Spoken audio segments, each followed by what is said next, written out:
Roy, welcome back to Crystal Palace Football Club, place where it all started for you. Yeah, well, it certainly started on the terraces, that's for sure. It's very much the club of my boyhood and my youth, and the Holmesdale Road End, which of course was terracing in those days. Now it's a lovely stand. But I have such fond memories of it, and it's really nice to be back.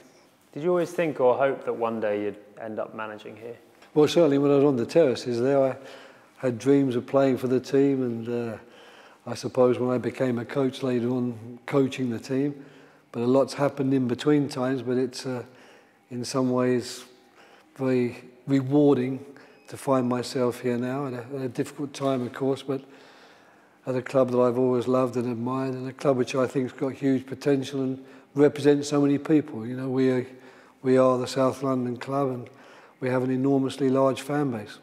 And what excites you about this challenge here with Palace? I think the attitude of the owners, the attitude of the players, especially if I go on the performance from Sunday against Burnley. I think that people here, I believe, I'll have to be proven wrong, are down to earth with their feet on the ground. They know what being a Premiership club is. They know how hard it is to remain a Premiership club, and they know how hard they're going to have to work and fight and scrap to stay there. I think the ambitions are realistic, and I think the potential for growth is enormous. So for me, so many boxes ticked. I can only hope that we can achieve our goals. It's been a difficult start so far, no points and no goals. What do you think is needed to turn things around? Well, again, it would be remiss of me to start talking too much about what's needed and what needs to be turned around. I'm here for the first time today. I will start work and training tomorrow. Until such time as I had a chance really to look at the players, work with them in training, see them in matches. But I don't honestly believe there's necessarily a lot that needs to be done.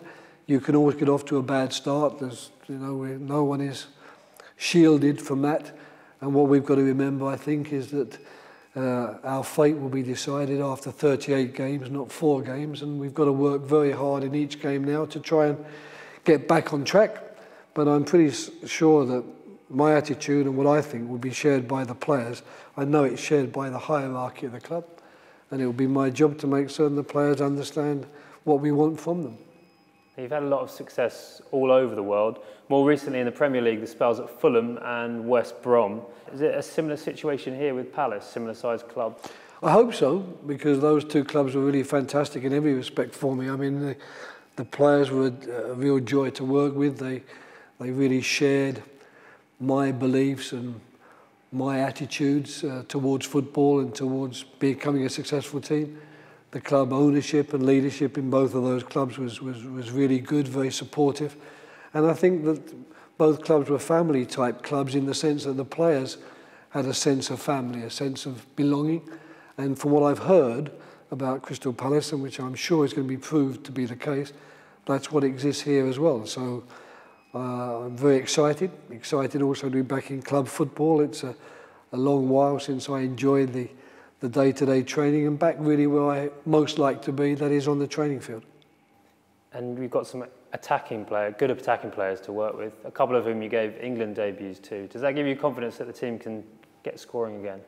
Yeah, I mean, once again, I'd rather stay away from making too many bold statements about what the team should and should not be doing until such time as I've had a better chance to see them, better chance to look at what they can and cannot do and what's realistic for them, and also to work with them on the training field. But there's no doubt that last year, at the end, the trio of Townsend, Zaha and Benteke, that was a threat, and we must try to work hard to make certain we can bring that threat back.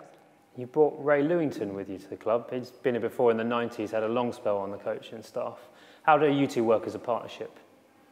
Well, the good thing is that from the Fulham days and then the England days, that's a 6.5-year period, we've got to know each other well. And more importantly, Ray really knows how I like to work. He knows how my practices work and how they should be, how he can help me, if you like, to get the best out of the practices. And most importantly, he's a very good coach. I mean, he's a top-class coach, really. He could easily be a top-class manager.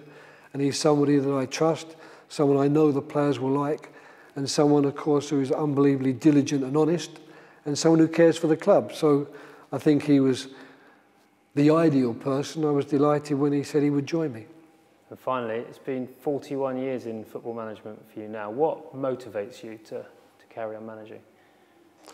Yeah, I suppose that's a question a lot of my friends will ask, especially the ones who are sitting at home at the moment with a glass of wine and a cigar. I think what motivates me really is the field. It's working with players. It's dealing with the day-to-day problems that emerge both on the field and off the field. Being around football players, and of course, unfortunately, someone a long time ago injected the drug called football into my veins, and I've never been able to shake it off. I'm still an addict.